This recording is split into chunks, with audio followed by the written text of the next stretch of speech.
Masyair yang naiknya itu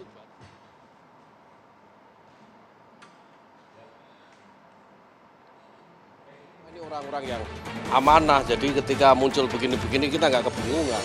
Harus ada penjelasan secara rasional bahwa pengambilan dana nilai manfaat ini tidak mengambil jatah dari nilai manfaat calon jemaah haji yang seharusnya mereka menikmatinya ke depan.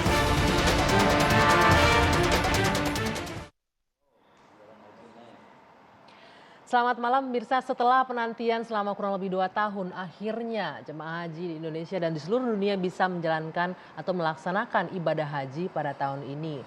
Namun, begitu dimulai kembali pelaksanaan ibadah haji, pemerintah Arab Saudi mengumumkan kenaikan biaya masyair yang mencapai 5.605 real.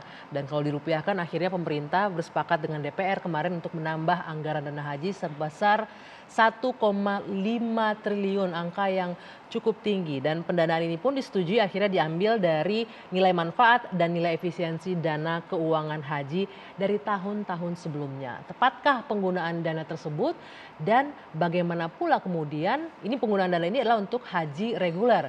Bagaimana kemudian dengan calon jemaah haji plus? Apakah juga akan merasakan atau mengalami kenaikan biaya perjalanan haji? Berapa besarannya? Kami akan membahasnya malam hari ini di Dua Sisi bersama saya, Dwi Anggia.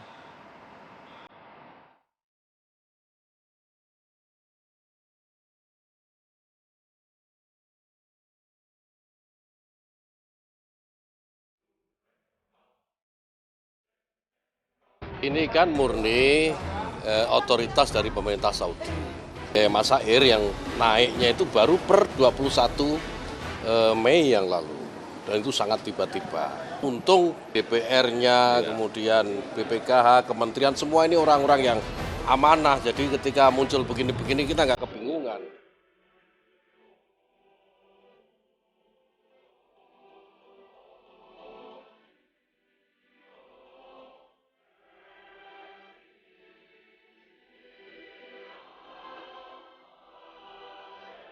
Sudah disepakati sumbernya dari nilai manfaat dan efisiensi pelaksanaan ibadah haji tahun-tahun sebelumnya. Artinya tidak ada penambahan setoran dari jamaah haji yang akan berangkat tahun ini. Harus ada penjelasan secara rasional bahwa pengambilan dana nilai manfaat ini tidak mengambil jatah dari nilai manfaat calon jemaah haji yang seharusnya mereka menikmatinya ke depan. Terlalu besar.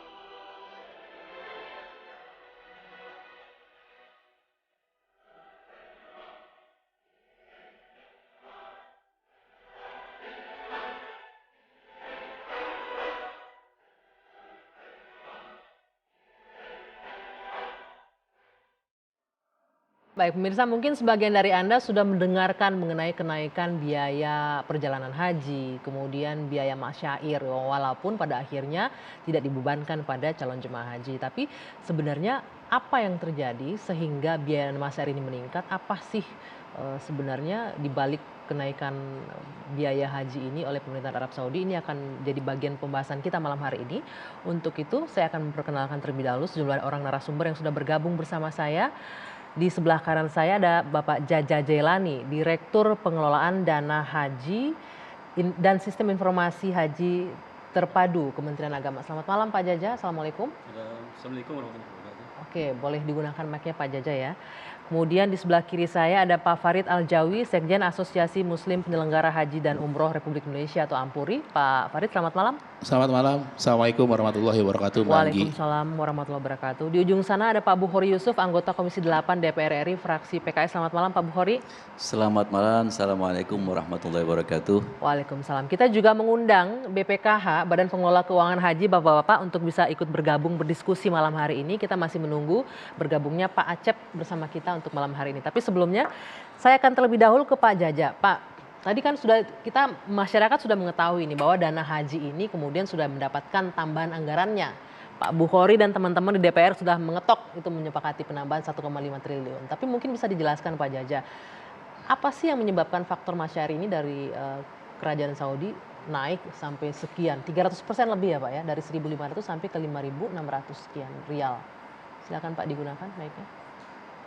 Sebelumnya saya mungkin akan menyapa para pemirsa Pak. Assalamualaikum warahmatullahi wabarakatuh. Waalaikumsalam. Yang pertama berkaitan dengan adanya kenaikan haji di tahun ini ada beberapa hal Pak. Di mana kita melihat dalam Hajj, pemerintah Saudi menyampaikan bahwa di tahun ini ada peningkatan berkaitan dengan dana masyair. Di mana dana masyair ini dari anggaran yang tersedia kita itu ada 1.531,85 SAR. Di dalam Hajj ini disampaikan oleh Saudi sebesar 5.656,87 SAR. Artinya masih ada kekurangan dana masyair ini sebesar 4.125,02 SAR. Setelah kita melihat dari kekurangan ini, awalnya Mbak ini kita dapatkan informasi tanggal 21 bulan Mei. Ya. Ada kenaikan. Ada kenaikan. Dana masyair ini. Awalnya kita mendapatkan informasi yang tanggal 21 Mei ini masih gelondongan. Belum rincian dari komponen-komponen apa sih yang naiknya itu. Ya. Dan ini kan terkesan sangat mendadak sekali ya Pak ya, betul, kenaikan ini. Betul. Pemerintah sebelumnya sama sekali nggak tahu nih bahwa akan ada rencana kenaikan. Tidak ada informasi sama sekali. Pada saat kami ke Saudi Mbak, di awal Ramadan.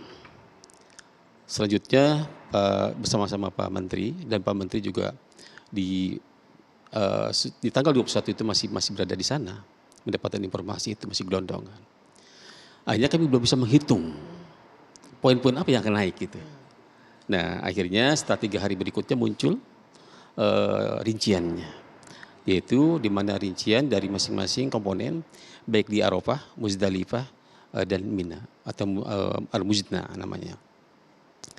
Nah dari kekurangan-kekurangan itu, sebagaimana undang-undang dan pemerintah Indonesia telah mengeluarkan Kepres nomor 5 tahun 2022, di mana Kepres ini sudah membunyikan bahwa penyelenggaraan ibadah haji sebagaimana yang sudah masyarakat ketahui. Hanya kita menghitung ulang lagi. Di mana dalam undang-undang dinyatakan bahwa apabila ada perubahan, pengajuan kembali kepada Komisi 8 atau kepada DPR RI. Setelah kami hitung, ada beberapa hal di mana ada 3 hal. Yang pertama adalah biaya masyair. Masyair ini adalah kota-kota perhajian, Pak. Disebut dengan Al-Muzdna, Arafah, Muzdalifah, Mina. Yang kedua adanya technical landing di Bandara Juanda Surabaya. Yang ketiga adalah sisih kurs. Maka setelah kami hitung kekurangannya adalah 1.536.637.849.087 rupiah. Nah kenaikan ini terasa mendadak sekali. Dan itulah yang kita dapat dari Saudi bahwa ini adalah merupakan yang harus diselesaikan sebelum penyelenggaraan ibadah haji, karena ini adalah pintu untuk mendapatkan visa, Mbak. Ya, tapi ini kan terkesan sangat mepet ya Pak ya. Ini pelaksanaan ibadah haji di depan mata nih sebentar lagi. Memang tidak ada warning atau pemberitahuan jauh-jauh hari kepada pemerintah Indonesia. Sebagai kita tahu nih Indonesia adalah dengan calon jemaah haji terbesar loh kuotanya di seluruh dunia ini Indonesia. Apa nggak ada perlakuan khusus mungkin untuk Indonesia? Inilah Mbak. Atau pemerintah kita bisa nggak bernegosiasi gitu ke pemerintah Arab Saudi? Negosiasi ya telah kita lakukan, Mbak. Di mana saat pengumuman saja Pak Bupati masih di sana, Mbak. Dan ini berlaku untuk negara-negara di seluruh dunia, baik Indonesia maupun juga negara-negara yang lainnya. Nah, dari informasi yang mendadak ini, tentunya juga kita berpikir, Pak, bagaimana nih tentang ketersediaan dana di BPKH. Hanya kami menyurati ke DPR, ke Pak Bukhari di Komisi 8, bersama-sama BPKH ya kita membahas kekurangan-kekurangan ini.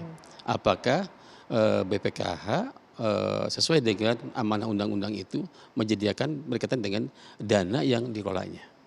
Dan hasil pembahasan bersama-sama dengan Komisi 8 sebagai mitra pemerintah menyetujui berkaitan dengan kekurangan yang operasional tahun ini dibiayai dari beberapa sumber dana.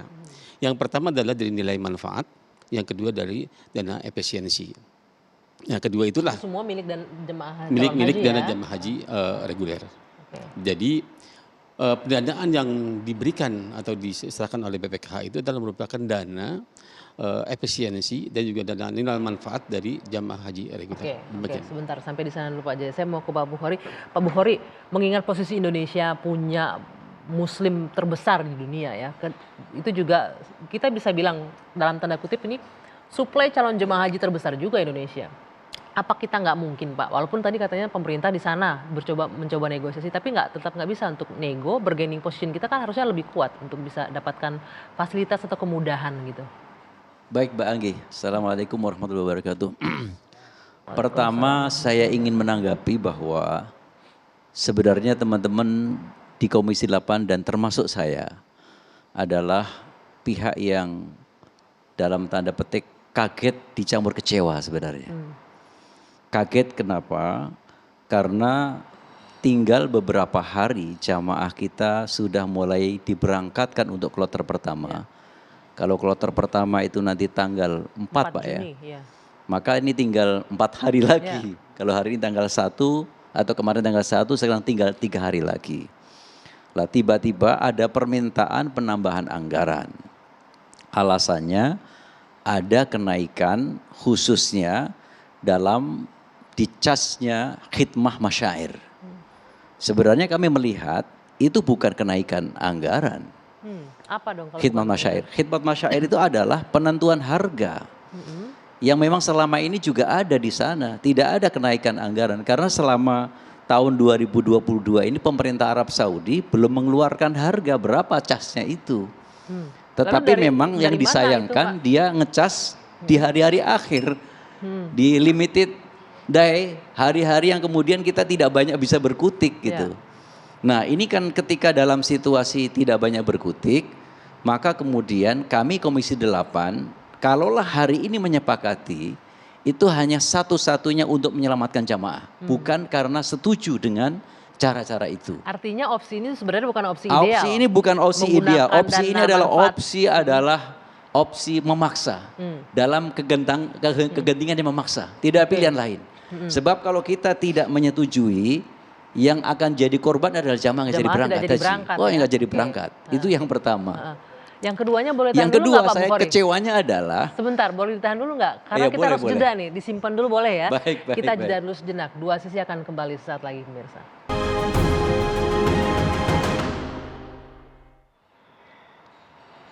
Saya lanjutkan kembali dua sisi. Saya persilahkan nanti Pak Bukhori ya. Sebelumnya saya ingin menyapa Pak Acep Riana yang bergabung bersama kita dari via virtual dari Badan Pengelola Keuangan Haji BPKH. Selamat malam Pak Acep. Assalamualaikum. Selamat malam. Waalaikumsalam warahmatullahi wabarakatuh. Terima kasih Pak Acep sudah bergabung. Kami lanjutkan diskusi terlebih dahulu ya Pak ya. Bisa mendengarkan suara kita dengan jelas Pak Acep ya. Jelas. Ya. Saya lanjutkan Pak Bukhori, tadi yang pertama kan Anda bilang opsi pendanaan dari nilai manfaat dan nilai efisiensi ini sebenarnya opsi yang memaksa, bukan opsi ideal lah ya harusnya. Kemudian Anda juga merasa kecewa kenapa? Jadi selain bahwa kami kaget, itu kami kecewa sebenarnya. Kenapa kecewa? Indonesia itu merupakan pemasok jamaah haji terbesar di dunia. Ya. Harusnya mampu menjadi supervisi atau mampu menjadi kiblat untuk negara-negara lain, termasuk mempengaruhi terhadap taklimat haji dan juga kebijakan-kebijakan pokok. Jadi kalau ketika sekarang ini dunia terbuka dalam hal yang kemudian dimanfaatkan oleh publik secara global, maka publik itu punya hak untuk memberikan aspirasi, memberikan masukan, bahkan menjadi pertimbangan penting. Jangan kemudian di Arab Saudi itu kemudian tiba-tiba menjudgment satu harga yang 4 kali lipat. Selama ini kan kenapa teman-teman dari Kementerian Agama itu menetapkan bahwa khidmat masyair itu cuma hanya 1.500 real. Termasuk tahun-tahun sebelumnya juga 1.500 Ya, real. sekitar itulah. Oke. Tapi kemudian saya melihat teman-teman dari Kementerian Agama memang kurang cermat menurut saya. Itu kekecewaan kami, kurang cermat. cermatnya karena apa? Tidak update informasi Tidak mau atau mengendus tidak? secara lebih jauh. Oke. Walaupun mereka berbulan-bulan di sana gitu kan. Kenapa tidak mampu mengendus terhadap harga yang akan datang? Sehingga sebelum tanggal 29 April yang merupakan Kepres Presiden atau Kepres tentang masalah BPIH itu kemudian ditandatangani, itu kita juga menyepakati terhadap angka-angka yang khusus untuk khidmatul masyair ya sekitar 1.500 real. Tapi kan kemudian menjadi 5.600-an. Ini kan berarti 4 kali lipat sehingga membengkak bukan hanya 1,4 triliun lebih. Sebentar, Pak Jaja, emang tidak pemerintah dalam artian Kementerian Agama emang nggak bisa seperti Pak Bukhori bilang mengendus jauh-jauh hari gitu ada kemungkinan kenaikan ini setelah 2 tahun vakum nih pelaksanaan ibadah haji. Terima kasih Mbak Anggi. Pemerintah dalam hal ini Kementerian Agama di dalam koordinasi atau juga melobi kepada pemerintah Arab Saudi, kita sudah luar biasa Bu. Di mana di saat kunjungan kita bersama-sama dengan Komisi 8 pun juga di Saudi di awal Ramadan Pak, baru hanya dikasih sinyal-sinyal oleh mereka. Di mana bahwa tahun ini kemungkinan ada kenaikan dana di Arab Saudi. Tetapi berapa nilainya? Itu yang kita tunggu nggak keluar-keluar Bu dari sana itu. Artinya teman-teman DPR juga udah tahu dong Pak Bukhori bahwa akan ada kenaikan-kenaikan ini? Dari sejak awal kami termasuk saya pribadi telah berkali-kali menyampaikan, Bapak Ibu sekalian, sekarang cara pandang pemerintah Arab Saudi dalam mengelola haji itu tidak sebagaimana masa lalu. Sekarang mereka melihatnya ini adalah industri. Lebih komersil. Kalau gitu itu sifatnya industri maknanya adalah bisnis. Kalau bisnis pasti semua ada cas. Contoh misalnya, di masyair itu ada tenda, ada sarana prasarana, ada sumber daya manusia yang dipakai, ada kebersihan dan tetek bengeknya. Itu kemudian sekarang diklaim sebagai judge terhadap masalah ini. Kenapa kemudian klaimnya akhirnya menjadi dari 1.500 menjadi 5.600 Pak itu Bukhori, karena kita ada nggak judgement bisa, itu. Maaf saya potong, kita nggak bisa komplain nih karena ini kan milik umat Islam bukan milik pemerintah Arab Saudi. Justru Karena memang lokasi itu, di situ justru kan. Tapi itu nggak bisa kami kita mengharap komplain. bahwa pemerintah Indonesia harus berbangga hati, harus punya keberanian untuk memprotes ini. Makanya saya katakan, pemerintah Indonesia harus lajukan protes karena ini kalau kemudian terus-menerus seperti ini merusak sistem penyelenggaraan pembiayaan haji kita. Mungkin nggak Pak Bahaya kita sekali. protes, Pak Jaja? Mungkin nggak kita mengajukan itu protes? Pemerintah Indonesia dalam hal ini Mbak sudah beberapa kali mengajukan koordinasi dengan lobby-lobby kepada pemerintah Arab Saudi. Yang pertama, kita telah mengajukan beberapa hal. Yang pertama adalah berkaitan dengan dari dana masyair yang begitu besar, ini kan juga bukan dijelaskan oleh kita, tetapi juga oleh seluruh dunia. Nah, pas saat kita sampaikan kepada pemerintah Saudi, mereka tetap Bu. Pertanyaan Pak Bukhori kan bukan menyampaikan ya protes begitu Pak ya. Kalau menyampaikan ya mungkin menyampaikan saja, tapi protes ini kita Indonesia pemasok terbesar jemaah nggak bisa. Karena nih, waktu gitu. kita kan sangat pendek sekali. Oke. Kalau kita mungkin akan kita tempuh itu, sementara pemberangkatan jamaah sudah tanggal 4 esok ini Bu ya. Ada hitungan hari kemarin kan. Iya. stok Sementara dana-dananya. kita harus membuka salah satu apabila masyair ini dipenuhi Bu, ini kan akan keluar visa. Kalau ini tidak dipenuhi, Bu, tidak akan keluar itu. Nah inilah Saudi bahwa memberikan peningkatan dana yang begitu besar ini di injury time gitu ya. Sementara jamaah harus berangkat. Kalau kita melakukan itu, nggak mungkin jamaah bisa berangkat. Dikorbankan ya. Maka jamaah akan menjadi korban gitu. Ya, artinya memang posisinya sulit Indonesia kali pemerintah Artinya kita, Pak begini Bukhori. Mbak, jadi bahwa kesulitan itu kami paham, tetapi ada langkah-langkah strategi yang mesti ditempuh. Dari Misalnya? sejak awal kalau kita tahu ini merupakan paket, itu artinya ada kaitan yang tidak bisa dibuka. Misalnya gini, yang pertama kali orang haji itu kan visa. Pasti semua harga dikaitkan dengan visa. Ya. Artinya kalau harga tidak disepakati, visa gak akan keluar. Nah harusnya kita tidak berdiri sendiri. Banyak negara-negara besar seperti Turki, seperti Mesir, seperti Pakistan, bahkan boleh jadi seperti Iran. itu kemudian kita bisa melobi sebenarnya harus dari awal harusnya kemudian dilakukan komunikasi itu. Saya tidak melihat adanya itu sebagai satu komunikasi. Karena itu ketika kita dihadapkan tiba-tiba ada penetapan harga yang begitu tinggi, kita nggak bisa ngapa-ngapain gitu. Harusnya kita bersama-sama. Kalau bersama-sama saya yakin akan bisa. Arab Saudi berpikir dia harus menggunakan otak sehat. Gak mungkin. Bahwa kemudian harga itu ada setiap harga 6.000 atau 5.600 hari ini itu dianggap harga rasional karena ada beberapa misalnya claim adjustment terhadap beberapa hal yang selama ini tidak ada, misalnya SDM, misalnya fee, misalnya kemudian tanah atau keberadaan tempat itu ada rinciannya gitu. Itu artinya, tetapi kemudian misalnya salah satu contohnya misalnya di Mina atau kemudian di Musdalifah. Musdalifah kan cuma lewat, tapi tetap dikenakan. Kemudian dikenakan SDM-nya juga, bahkan kemudian dikenakan terhadap SDM penyuluh atau SDM yang pembimbing. Padahal secara faktanya tidak ada. Itu kan menurut saya hanya satu judgment. Nah ini kalau kemudian kita memiliki hubungan dengan negara-negara ini membicarakan sebelumnya dan kemudian ada penetapan yang tiba-tiba dengan harga yang irasional karena kemudian dari 1.500 menjadi 5.600 maka itu bisa diprotes. Tapi dalam situasi masing-masing saya kira kesempatan bagi mereka. Saya kira ya tidak ada pilihan lain harus kemudian kita selamatkan. Nah tapi ini catatan-catatan penting untuk ke depan sama saya terulang. Ya. Ada sisi lain misalnya. Kenapa kemudian saya katakan kurang cermatnya teman-teman dari kementerian dan terima kasih banyak mereka telah berusaha keras ini. Karena ini di situasi yang sangat pendek ya. Tapi tetap saja namanya orang tetap pasti ada kekurangan. Itu diantaranya misalnya ketika kita sudah mengecas juga tapi justru di Mina yang kita penggunaan tenda itu selama 3 hari itu di situ malah kosong. Biayanya berapa? Nol di situ. Ya nggak ada biaya, nggak ada biaya. Akhirnya itu membengkak juga kan akhirnya. Coba harusnya kan penyewaan tenda, penyewaan lahan, penggunaan lahan, sumber daya manusia, lalu fee untuk perusahaannya dan seterusnya. Toh dari awal-awal udah tahu semua muasasah di Arab Saudi yang menyelenggarakan haji sekarang berubah menjadi PT. Artinya PT-PT ini sudah memiliki sinyal-sinyal yang kuat. Dan sudah sekali lagi, dan saya sekali lagi ini baru awalan. Ke depan kemungkinan masih akan ada lagi. Pasti akan ada paket-paket yang sifatnya adalah holding. Bahwa nanti Arab Saudi akan memberlakukan semuanya bahwa dia harus menguasai seluruh yang terkait dengan proses jamaah haji atau proses haji akan diambil semanfaatnya. Jadi secara tidak langsung Pak Bukhori mau bilang ini biaya haji bisa membengkak lagi di ya saya kira akan bisa terjadi ke depan seperti itu. Ini menjadi warning bagi kita, ini baru awalan ya. Oke, saya mau sebelum ke Pak Farid saya mau ke Pak Acep dulu ya Pak Acep. Pak Acep mengikuti dari tadi ya Pak ya.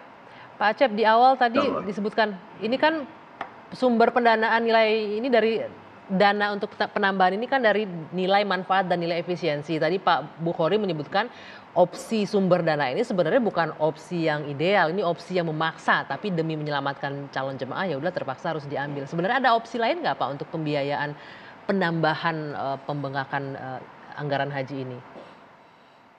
Baik, terima kasih.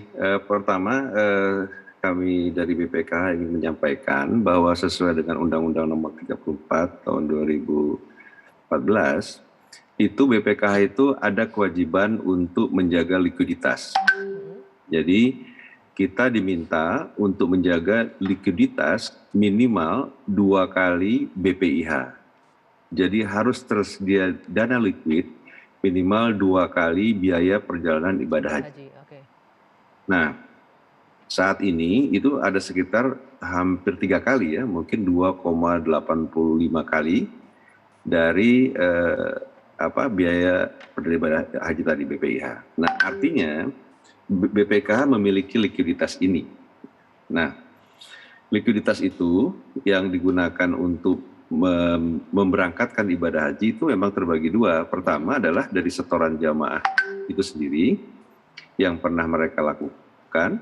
Nah, kemudian nanti kan pemerintah dan DPR akan rapat memutuskan berapa yang harus dibayar oleh jemaah, gitu kan? Nah, jadi itu dibayar oleh jemaah dan nanti katakanlah kekurangannya itu akan ditutup oleh BPKH dengan yang disebut sebagai nilai manfaat. Nah, jadi seperti halnya tahun-tahun sebelumnya, pemerintah dan DPR itu rapat dan ditetapkanlah. Nah, misalnya BPKH itu katakan dalam percentage misalnya 100% BPIH itu. Nah, kemudian Kemenak memberangkatkan ya dari mulai di Indonesia sampai di sana beribadah, kemudian pulang lagi. Nah, biasanya dari tahun ke tahun itu Kemenak bisa melakukan efisiensi. Jadi tidak semuanya dari BPIH itu 100% itu terpakai seluruhnya. Bisa 5%, bisa 10% efisiensi itu atau penghematan yang tidak dipakai itu. Nah, efisiensi itu kembali ke kas haji yang ada di BPKH. Nah, jadi kalau ditanya dari mana sumber sebetulnya untuk katakanlah membiayai kekurangan tersebut, ya, pertama adalah dari efisiensi di masa lalu. Ya, pertama dari sebelum BPKH berdiri, Kementerian Agama itu dalam hal ini adalah Dirjen PHU, itu ada berhasil melakukan efisiensi, kemudian efisiensi untuk BPIH tahun 2018, dan efisiensi BPIH untuk tahun 2019. Kemudian dari operasional BPKH sendiri, kami kan menghasilkan nilai manfaat. Nah, jadi mungkin perlu juga diketahui, biasanya umumnya itu jamaah membayar sendiri sekitar 50%, kami BPKH mendekati kurang lebih more or less 50% juga. Nah, sehingga kalau kita lihat di sini, kalau boleh saya menjawab sekaligus saja, jadi dari nilai manfaat yang akan didapat pada tahun ini, ya, yang akan didapat tahun ini, itu kita, mungkin sebelumnya perlu saya sampaikan ya, dengan 2 kali tidak berangkat itu kan jadi ada tabungan lah ibarat gitu ya.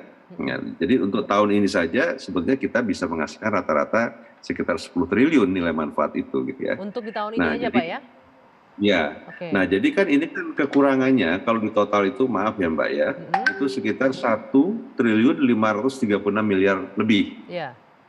Nah itu sumbernya nanti, insya Allah ya, itu pertama dari efisiensi itu, ya, itu sekitar 700 miliar, dan sisanya baru nilai manfaat. Dari 10 miliar tadi kurang lebih itu ya diambilnya ya? Maaf, bukan. Maksud saya itu sumber dananya. Kalau sumber dananya ya insya Allah katakanlah untuk tahun ini aja ya. Tapi kan kita punya tabungan dari tahun-tahun sebelumnya di mana kami tidak memberangkatkan haji ya. Jadi nilai manfaat itu ada. Cuman seperti kata Pak Bukhari dan Pak Jaya tadi, sebetulnya uang ini tidak hanya untuk tahun ini kan gitu. Ini kan juga untuk mendukung tahun-tahun ke depan. Cuman karena ada peningkatan dari biaya ini, jadi ada kelebihan yang dipakai pada tahun ini gitu ya. Namun demikian secara likuiditas itu tidak bermasalah. Artinya uangnya. Tadi Pak Bukhari menjawab nggak tadi, kalau Anda khawatir kan ini dana nilai manfaat ini nggak akan mencukupi ke tahun-tahun ke depannya. Tapi kata Pak Acep tadi nggak masalah sebenarnya dengan. Oh iya, saya kira benar bahwa untuk 1 tahun sampai 5 tahun ke depan pasti aman. BPKH itu menurut kami jangankan hanya 2 kali lipat untuk penyediaan pemberangkatan haji. 5 kali lipat pun mampu, uang ada. Tetapi persoalannya adalah apakah uang yang terkumpul di BPKH yang dikelola ini akan mampu menjadi sumber pembiayaan untuk haji secara sustainable dengan pola dan dinamika terhadap ketetapan Arab Saudi yang demikian kalau kita tidak melakukan berbagai macam terobosan-terobosan. Antara lain ada terobosan masalah pengaruh terhadap kebijakan. Yang kedua terobosan terhadap investasi. Artinya bahwa return yang kemudian kita hasilkan atau manfaat yang kita hasilkan setiap tahun hanya sekitar average 2,5 triliun sampai kemudian 8 triliun, itu apakah cukup? Pasti akan tidak cukup untuk sampai mencukupi 5 juta orang yang sudah antri. Ketika kemudian itu, karena itu perlu ada satu terobosan-terobosan baru. Untuk 1 tahun ini, 2 tahun sampai 5 tahun saya kira aman. Nanti mungkin bisa dijawab Pak Acep ya, apakah mampu nih akan jadi sumber pembiayaan berkelanjutan tadi kata Pak Bukhari. Pak Acep mungkin nanti dijawab nanti, Pak Farid juga responnya usai jeda saat lagi di Dua Sisi. Tetaplah bersama kami.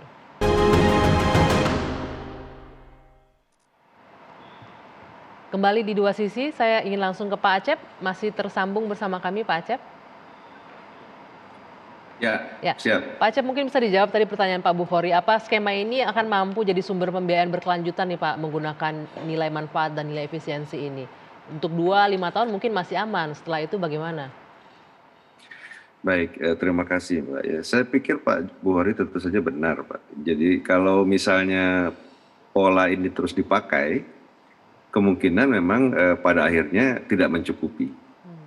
Ya, kalau pola ini masih oleh sebab itu ke depannya tadi mesti ada perubahan ya. Jadi memang kan kalau misalnya BP ya atau biaya perjalanan ibadah yang dibayar oleh jemaah langsung itu besarnya selalu tetap sama, sementara biaya perjalanan ibadah hajinya sendiri meningkat, akibatnya katakanlah subsidi seperti itu bisa terus meningkat. Nah, ini akibatnya kan dibutuhkan dana kelolaan yang terus juga harus meningkat gitu. Jadi untuk nilai manfaat yang lebih besar, dana kelolaan BPKH pun yang sekarang mencapai 160 triliun itu lebih saat ini juga harus meningkat terus setiap tahun. Nah, artinya kita membutuhkan jemaah-jemaah baru. Satu, atau peluangnya adalah menambah setoran awal. Yang sekarang misalnya 25 juta, mungkin bisa ditingkatkan. Dengan terobosan investasinya bagaimana Pak? Seperti yang Pak Bukhori bilang, selain dengan menambah jemaah baru. Pertama, undang-undangnya yang harus disempurnakan, saya kira gitu ya. Karena dengan Undang-Undang Nomor 34 yang sekarang ini ada beberapa kendala yang dihadapi oleh BPKH gitu. Nah, karena juga selain itu juga instrumen-instrumen syariah dalam negeri itu juga relatif terbatas gitu. Nah, kalau toh dia ada yang memiliki return tinggi, itu biasanya resikonya juga sangat tinggi gitu ya. Padahal undang-undang ini tidak mengizinkan dana setoran dari jamaah itu hilang.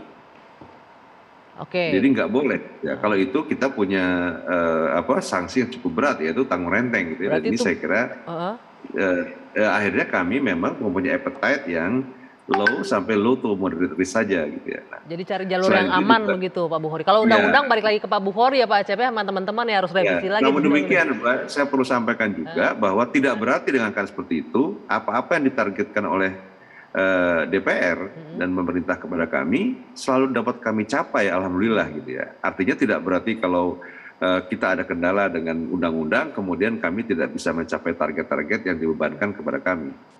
Dan hampir selama kita berdiri kita selalu dapat mensupport pemberangkatan ibadah haji melalui nilai manfaat yang memang diharapkan begitu kan. Hanya ke depannya kalau memang kenaikan biaya haji ini meningkat begitu tajam seperti kata Pak Bukhori tadi, kelihatannya kita harus punya terobosan baru, dan itu mungkin hanya terjadi kalau undang-undang disempurnakan, dan mungkin sistem keuangan perhajian Indonesia juga harus kita sempurnakan juga. Seperti itu. Oke, baik. Itu balik lagi teman-teman DPR soal undang-undang. Tapi nanti tahan dulu Pak. Saya mau ke Pak Farid dulu nih. Pak Farid, dari tadi kan kita bicara soal bagaimana menyelamatkan hak-hak jemaah haji reguler nih. Kalau kita tahu di Indonesia kan nggak hanya haji reguler, ada juga haji plus. Ini belum jelas juga nih. Kalau haji reguler sudah jelas tidak ada penambahan biaya karena ditanggung oleh dana nilai manfaat tadi. Bagaimana dengan jemaah haji plus? Sudah ada belum kejelasan Pak Farid berapa penambahan biaya yang akan dibebankan ke calon jemaah haji? Terima kasih Mbak Anggi. Tentunya kita sama-sama memahami berdasarkan Undang-Undang Nomor 8 Tahun 2019 tentang penyelenggaraan ibadah haji, bahwasannya jamaah haji plus mendapatkan 8% dari kuota nasional. Itu yang pertama. Yang kedua, untuk setoran, biaya ibadah haji khusus juga disetorkan kepada pemerintah. Tentunya jika pemerintah mengumumkan bahwasannya untuk kenaikan harga masyair itu diambil dari nilai manfaat sebesar 700 miliar dan efisiensi tahun sebelumnya, nah tentunya kita menjadi bagian dari situ. Dana ini juga dikelola oleh BPKH ya? Dana ini juga dikelola oleh BPKH berdasarkan Undang-Undang Nomor 34 Tahun 2014. Dan lalu? Kita pun berhak menerima nilai manfaat. Bahkan itu juga ada selisih dari nilai tukar dolar karena kita setorannya dalam bentuk US dollar. Artinya ada kemungkinan, saya nggak tahu nih, apakah tetap akan dibebankan ke calon jemaah haji khusus atau haji plus ini, atau mungkin juga akan sama dengan haji reguler, juga ditutupi dari dana nilai manfaat ini? Atau seperti apa? Idealnya Sudah ada atas asas penjelasan? keadilan bahwasannya kita sebagai warga negara tentunya pemerintah harus menanggung terkait dengan Dalam hal ini BPKH berarti dalam ya? hal ini BPKH. Pak Acep, bagaimana Pak Acep dengan nasib para jemaah, calon jemaah haji khusus atau haji plus ini? Baik, terima kasih. Ya, mungkin saya kira teman-teman di asosiasi juga memahami ya Pak ya, bahwa di BPKH itu kita melakukan pembukuan itu tentu secara terpisah gitu, antara haji reguler dan haji khusus, haji plus kadang-kadang kita menyebutnya seperti itu. Jadi dana ini tidak tercampur sama sekali. Jadi yang kita sebutkan tadi itu adalah kita bicara reguler. Haji reguler itu tadi itu. Nah, soal nilai manfaat, seluruh nilai manfaat haji khusus, ya setoran awal mereka yang 4.000 US dollar itu, nah itu kita serahkan semua ke haji khusus. Kami masukkan ke virtual account masing-masing dari jemaah haji khusus. Nah, kalau toh misalnya pemerintah dalam hal ini mungkin Kementerian Agama atau lebih khusus lagi ya di DPH membutuhkan pembinaan untuk haji khusus, ya itu harus dimintakan kepada para jemaah haji khusus. Nah, kalau kami kan hanya menjalankan saja gitu. Jadi kalau misalnya ada permintaan untuk ini yang sudah disetujui maksud saya oleh DPR, maka kami wajib menjalankannya. Artinya Pak Acep masih belum, saya ingin lebih jelas lagi, artinya untuk jemaah haji khusus kekurangan biayanya bisa ditambahkan dari dana manfaat yang dimiliki oleh haji khusus juga? Ya, artinya itu pemanfaatannya semata-mata. Jadi yang tadi kita bicara reguler yang itu 1,5 sekian itu reguler ceritanya itu. Nah khusus ya dengan nilai manfaat haji khusus lagi. Nah cuman saat ini seluruh nilai manfaat haji khusus sudah kami setorkan ke rekening jamaah haji khusus. Oke, sudah disetorkan ke rekening jemaah haji khusus. Jadi ya, sebenarnya dana dikembalikan ke masing-masing jemaah, begitu? Iya, mengenai nilai manfaat itu betul. Tapi kan sekarang ini porsi kenaikannya mendadak, dan tentunya ini juga harus biayanya harus dinaikkan juga. Kalau menjadi tanggungan jamaah, sedangkan nilai manfaat itu kan bukan yang berangkat sekarang aja, yang berangkat nanti juga harus dapat nilai manfaat. Nah ini kenaikannya kan baru tahun ini. Jadi kenaikannya itu estimasinya lebih tinggi. Biasanya kita cuma 3.500, tapi ini mencapai kurang lebih 8.000 real. Dan kita sudah atau dikonversi ke dolar? Dikonversi ke dolar sekitar 1.300. Kenaikannya. Itu tidak tercukupi dari dana manfaat yang dimiliki jamaah haji khusus. Ya, tidak tercukupi. Artinya ini memang perlu komunikasi karena semua serba dadakan, dan kita pun berjuang ya kepada pemerintah Arab Saudi melalui muasasa untuk menegokan harga haji khusus ini masa ini supaya turun.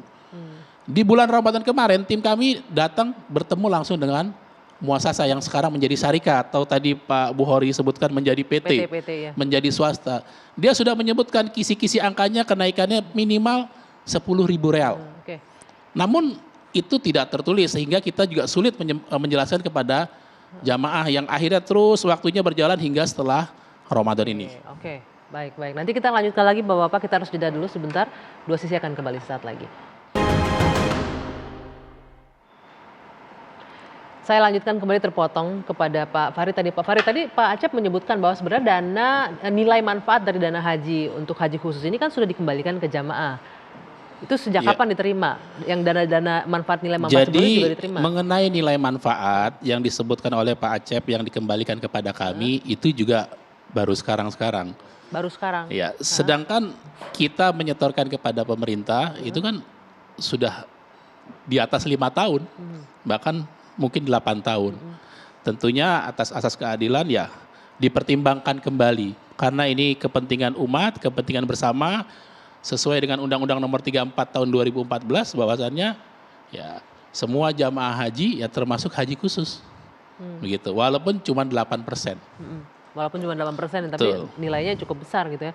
Pak Jaja, ini bagaimana Pak untuk pengawasan? Ini kan haji khusus ini memang penyelenggaranya pihak swasta. Tadi ada penyelenggara ibadah haji khusus nih, tapi juga butuh pengawasan dari pemerintah kan. Kita mungkin di luar sana mungkin masyarakat khawatir, khususnya calon jemaah haji khusus. Berapa kira-kira saya akan bayar biaya tambahannya, penambahannya berapa besar?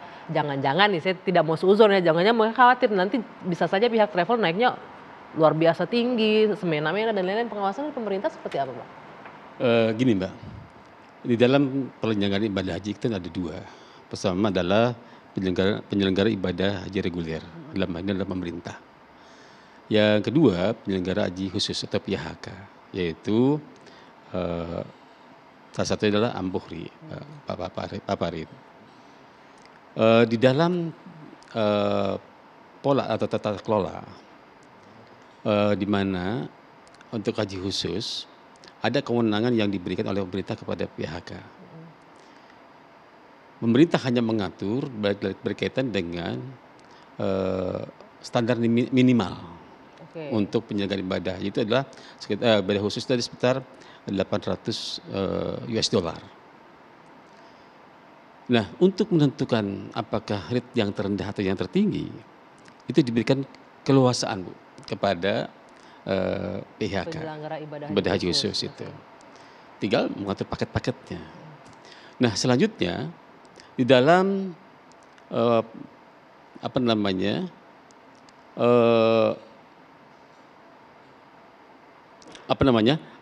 di dalam pemanfaatan nilai manfaat itu kan juga tadi disediakan oleh Pak Acep, diserahkan kepada para jamaah. Nah, tinggal mungkin bagaimana berbicara dengan antara PHK dengan jamaah untuk menggunakan nilai manfaatnya. Itu yang pertama. Yang kedua, memang kalau kita melihat layanan yang sekarang, Pak, dikatakan oleh Pak Bukhari maupun oleh Pak Farid, ini memang ke depan kita harus ada tata kelola yang harus kita diskusikan kembali, ya. Kenapa? Karena melihat perkembangan yang ada di Saudi ini sudah luar biasa. Karena dari yang semula sekarang sudah diserahkan kepada swasta. Ya. Ini yang harus didiskusikan ini kita sudah kembali ke depan. Lebih komersil ya Iya. penyelenggaraan ibadah haji. Iya. Saya ke Pak Acep terakhir sedikit Pak Acep. Ini menarik Pak, bagaimana jika ke depannya memungkinkan tidak melakukan pengelolaan yang lebih strateginya berubah lah. Tadi Pak Bukhari bilang mungkin nggak kita investasinya misalnya untuk akomodasi gitu ya Pak ya, membangun hotel dan lain-lain sehingga juga mempermudah atau menambah kenyamanan calon jemaah haji kita nantinya ke depannya. Baik, siap saya jawab ya. Itu sudah kita lakukan, ya kita sudah berusaha. Tapi kalau diingat ya, BPKH itu berdiri 2017, ya. Insya Allah 5 tahun nanti tanggal 7 Juni. Selesai ini 5 tahun nih Mbak. Nah, kami dana itu baru pindah kepada kami 2018. Nah, jadi kami mulai merekrut dan sebagainya buat organisasi. Nah, 2019 kita mulai. Nah, tapi ya kita mulai investasi kita ada lakukan investasi di Arab Saudi ada, tapi baru sedikit. Nah, soal pemondokan ya hotel kita ada upaya itu. Bahkan kita sudah ajukan ya sampai ya artinya kita sudah mengambil keputusan, tapi kemudian kami melihat ada risiko yang cukup besar saat itu yaitu pandemi. Sehingga ya bukannya kami mensyukuri ya, tapi alhamdulillah Allah Subhanahu wa taala masih melindungi kita gitu.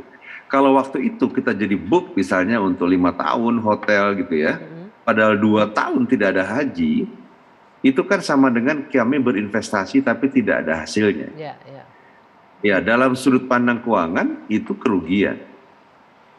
Nah kalau kerugian, nah itu tadi Pak ya, jadi Undang-Undang 34 terhadap kerugian jenis ini ada juga sanksinya kepada kami pengurus gitu.